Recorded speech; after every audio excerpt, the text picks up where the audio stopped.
Para que sermos escravos do pecado, se temos a graça de Deus como liberdade? Vamos falar de graça? Eu quero conversar com você hoje sobre dois personagens bíblicos. O nome de um era Pedro e o outro Judas. Dois homens comuns que foram escolhidos por Jesus Cristo para serem seus discípulos. Eles andavam com Jesus e eram muito felizes. Eles participavam da alimentação, participavam da missão, foram ungidos e batizados com o Espírito Santo para evangelizar. Mas o tempo foi passando, as coisas foram mudando. O Judas, ele, segundo alguns teólogos, ele tinha desejo de ver Jesus mostrar o seu poder, segundo outros, ele apenas era ganancioso. Não me importa qual o verdadeiro sentido da atitude de Judas. O fato é que ele resolveu vender Jesus Cristo por 30 moedas de prata. Pedro, ele era zeloso, ele queria tanto estar com Jesus e preservar e cuidar de Jesus Cristo. Mas um dia, imagina Jesus sendo entregue ao sinédrio, imagina Judas ali saindo com suas sacolas de moedas e Pedro olhando de longe o seu mestre e salvador. Mas quando Pedro se sentiu pressionado, com medo de morrer, penso eu que se escondiam atrás das pilastras do palácio para que ninguém o pudesse ver. Olhando de canto, olhando de lado, mas alguém olha para ele e diz: você estava com Jesus, porque o seu jeito de falar o denuncia. Ele: eu não vos conheço. 3 vezes Pedro nega a Jesus. Judas o traiu, Pedro o negou. Os dois, infelizmente, decepcionaram o coração do nosso Senhor Jesus Cristo. Queridos, talvez eu esteja falando para Pedro e para Judas nessa manhã. De repente você está aí do outro lado e se sente triste e perdido, porque foi fraco, não teve pulso, não teve coragem de apresentar Jesus na sua escola, não teve coragem de apresentar Jesus no seu trabalho, não teve coragem de manter o nome de cristão diante de uma situação difícil.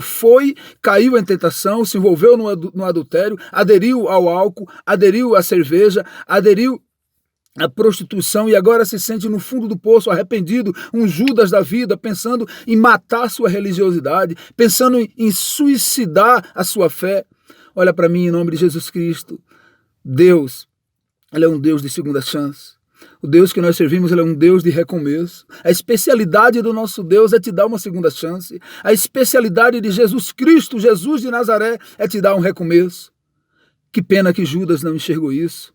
Jesus, com seu amor profundo, poderia salvar, poderia dar vida nova a Judas e perdão, mas ele não acreditou no potencial de perdão que havia em Jesus de Nazaré. Pedro, o covarde, Pedro, o traidor também, porque ele disse que não o conhecia, ele não admitiu Jesus Cristo.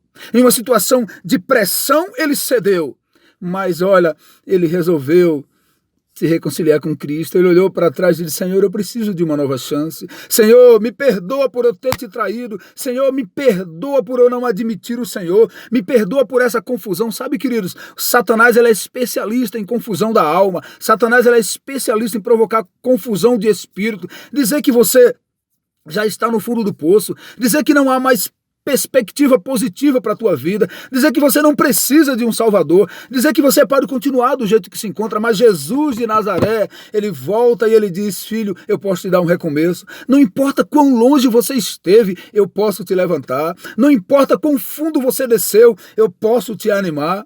O sangue de Jesus tem poder de perdão. O sangue de Jesus tem poder de perdoar do adultério, de perdoar do assassinato, de perdoar da incredulidade, de perdoar de todo erro cometido, porque o sangue de Cristo tem poder. Sabe, queridos, não seja um Judas nessa manhã, mas seja um Pedro que, apesar dos pesares, ainda confia no sangue de Jesus.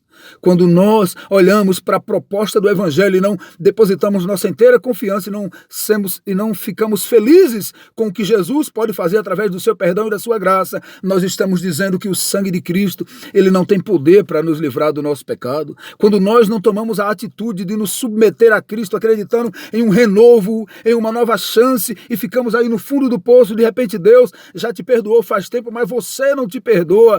Você está dizendo que o sangue de Jesus Cristo não tem poder para te resgatar o teu erro, e isso é blasfemar o evangelho. Mas o Senhor diz para você nesse momento que Ele pode te fazer muito feliz e vitorioso nessa hora. O Senhor diz para você nesse momento que você pode se achegar a Ele e achar alegria e paz e gozo de salvação. O Senhor diz para você que está distante de Deus e que está admirando o evangelho, que esse é o plano da redenção para a tua vida desde o dia que o Senhor te criou, te formou no ventre da tua mãe. A substância ainda informe no livro de Deus for escrito todos os teus dias. Coloca uma coisa, querido irmão, na tua cabeça: você pertence a Deus e depende de Deus. Ele está te chamando para uma nova história. Por favor, não seja o Judas que morreu na monotonia do pecado e da dificuldade de aceitar o perdão. Mas seja um Pedro que com o coração compungido voltou para Jesus Cristo e foi muito feliz. E nós encontramos as epístolas de São Pedro e o Senhor usou fortemente. Sabe qual é o plano de Deus? Ele quer te usar. Ele quer te abençoar, Ele quer te fazer feliz, uma vencedora, um vencedor. Não fica olhando para você, não fica olhando para a situação em volta. Olha além do horizonte e enxerga Jesus de braços abertos, te querendo te guiar para o caminho mais certo. Venha atender o chamado do bom Salvador. Ele te dará liberdade, paz e amor. E lembre-se, a certeza conduz à vitória. Mas a dúvida, ela traz derrota. Esteja certo que o Senhor é fiel, é na tua vida, te ama e quer te fazer um vencedor para a glória do nome dele, para deleite teu, em nome de Jesus, amém.